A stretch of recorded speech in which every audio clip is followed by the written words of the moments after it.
बिस्मिल्लाहिर्रहमानिर्रहीम। अस्सलाम वालेकुम viewers, welcome to my channel. तो कैसे हैं आप सब? उम्मीद करती हूँ सब खैरियत से होंगे। आज मैं आप लोगों के लिए पोटैटो बॉल्स की बहुत इजी और टेस्टी सी रेसिपी लेकर आई हूँ, जो कि बच्चों की मोस्ट फेवरेट होने वाली है और बनाना नहायत ही आसान है। छोटे छोटे स्टेप्स हैं जो कि मैं आपके साथ डिटेल में शेयर करूँगी, तो आपकी रेसिपी इंशाल्लाह बिल्कुल परफेक्ट बनेगी और बिल्कुल क्रिस्पी परफेक्ट से ये पोटैटो बॉल्स बनकर तैयार होंगे। बहुत ईजी रेसिपी। आपने क्या करना है, रेसिपी को बिना स्किप के एंड तक देखना है। चैनल पर नए हैं, चैनल को लाजमी सब्सक्राइब कर लें। बिना देर की अपनी आज की रेसिपी स्टार्ट करते हैं। बिस्मिल्लाहिर्रहमानिर्रहीम। सबसे पहले मिक्सचर के लिए एक बोल ले लिया है। इसमें उबले हुए आलू को हम ग्रेट कर लेंगे। तो तकरीबन 3 दरमियाने साइज़ के मैंने आलू थे, उन्हें बॉयल कर लिया, छील लिया और अब इसे हम ग्रेट कर लेंगे। तो बिल्कुल फ़ाइन हमने कर लेना है, इसलिए आप चाहें तो मैश भी कर सकते हैं, लेकिन ग्रेट कर लें तो ज़्यादा बेस्ट है, ताकि इसमें आलू का एक भी चंक साबुत ना रहे। आप चाहें तो छन्नी की मदद से भी इसे छान कर बारीक कर सकते हैं, लेकिन ईज़ी तरीका है कि आप ग्रेट कर लें। तो यहाँ पर सारे आलू को सेम तरीके से मैंने ग्रेट कर लिया है। अब इसमें कुछ स्पाइसेस जाएंगे जो कि बहुत ही सिंपल से हैं। पिसी काली मिर्च हाफ़ टी स्पून, लहसुन का पाउडर जाएगा 1/4 टीस्पून, कुटी हुई लाल मिर्च जाएगी 1/4 टीस्पून, नमक इसमें जाएगा हाफ़ टी स्पून से थोड़ा सा कम, और बारीक कटा हुआ बिल्कुल फ्रेश हरा धनिया इसमें जाएगा हस्बे ज़रूरत। कॉर्नफ्लावर इसमें ऐड कर देंगे 2 टेबलस्पून भरकर। कॉर्नफ्लावर के बाद इसमें जाएगा कुकिंग ऑयल 1 टेबलस्पून, और हाथ की मदद से तमाम इंग्रेडिएंट को अच्छे तरीके से हम मिक्स कर लेंगे।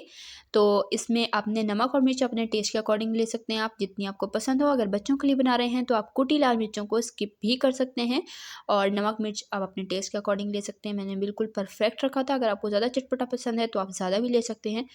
तो यहाँ पर तमाम इंग्रेडिएंट को अच्छे तरीके से मैंने मिक्स कर लिया, और ये देख लें, ये एक डो की फॉर्म में आ जाना चाहिए। अगर आपको लग रहा है कि मिक्सचर थोड़ा ज़्यादा सॉफ्ट है, तो आपने क्या करना है, इसमें मज़ीद 1 आध टीस्पून कॉर्नफ्लावर और ऐड कर लेना, ताकि इसका टेक्सचर जो है वो इस तरह से हो जाए। बिल्कुल सॉफ्ट मिक्सचर नहीं होना चाहिए, थोड़ा सा हार्ड या ड्राई होना चाहिए। अब यहाँ पर हाथों पर थोड़ा थोड़ा ऑयल लगाकर मैंने इस तरीके से इसकी बॉल्स बना लेनी है। तो छोटे छोटे छोटे साइज़ की हम बॉल्स बनाएंगे इसकी।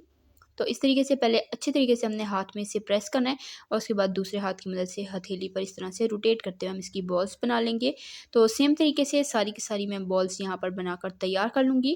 तो साइज़ आप अपनी मर्ज़ी के हिसाब से भी रख सकते हैं, आपको छोटा बड़ा जो सा साइज़ पसंद हो आप बना सकते हैं। और बस आपने इस बात का ख्याल रखना है कि जो आप बॉल्स बनाएं उसमें बिल्कुल भी क्रैक नहीं होने चाहिए। अगर क्रैक होंगे तो फ्राई होते हुए आपकी रेसिपी ख़राब हो सकती है, सारी बॉल्स टूट सकती हैं, ऑयल में बिखर सकती हैं।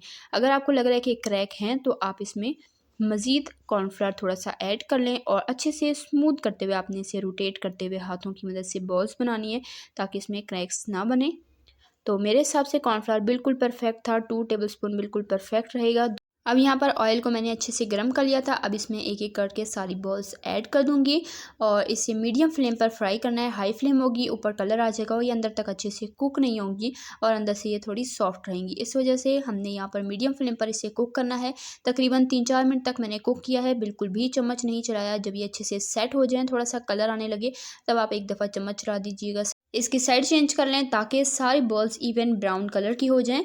तो गोल्डन कलर आने तक हम इसे फ्राई करेंगे। तकरीबन 7-8 मिनट में ये ज़बरदस्त सी क्रिस्पी गोल्डन बनकर तैयार हो जाएंगी। तो यहाँ पर माशाल्लाह अल्हम्दुलिल्लाह से बहुत ही खूबसूरत सा गोल्डन कलर आ चुका है। फ्लेम को ऑफ कर देंगे और सारी बॉल्स को हम यहाँ पर निकाल लेंगे। कलर आप देख सकते हैं माशाल्लाह कितना ज़बरदस्त गोल्डन कलर आया है। बस छोटे छोटे स्टेप्स हैं जिनका आपने खास ख्याल रखना है। इंशाल्लाह आपकी रेसिपी बिल्कुल परफेक्ट बनेगी, बिल्कुल भी ख़राब नहीं होगी। बनाना नहायत आसान है। जाएँ जल्दी जल्दी इस रेसिपी को बनाएं। अपना फीडबैक मेरे साथ लाजमी शेयर कीजिएगा, आपको रेसिपी कैसी लगी। तो यहाँ पर देख लें माशाल्लाह अल्हम्दुलिल्लाह से कितनी ज़बरदस्त और कितने ईजी तरीके से हमने यहाँ पर पोटैटो बॉल्स बनाकर तैयार कर ली हैं। उम्मीद करती हूँ आपको मेरी आज की ये सिंपल ईजी सी रेसिपी पसंद आई होगी। रेसिपी ज़रा सी पसंद आई है, वीडियो को लाइक करें, शेयर करें अपने फ्रेंड एंड फैमिली मेम्बर्स के साथ। चैनल पर नए हैं, चैनल को सब्सक्राइब कर लिया करें। मैं आपके लिए इस चैनल पर इसी तरह की टेस्टी यम्मी सिंपल ईजी सी रेसिपीज़ डेली लाती रहती हूँ। सब्सक्राइब कर लें, ताकि आप हमारी कोई भी रेसिपी मिस ना करें। तो इसी तरह की टेस्टी यम्मी रेसिपीज़ के लिए, सिंपल इजी रेसिपीज़ के लिए, चाइनीज़ रेसिपीज़ के लिए, बेकिंग रेसिपीज़ के लिए, डिजर्ट रेसिपीज़ के लिए, रमज़ान स्पेशल रेसिपीज़ के लिए, बकरा स्पेशल रेसिपीज़ के लिए, सिंपल इजी रेसिपीज़ के लिए, हेल्दी रेसिपीज़ के लिए, स्नैक्स रेसिपीज़ के लिए मेरे चैनल को सब्सक्राइब करें।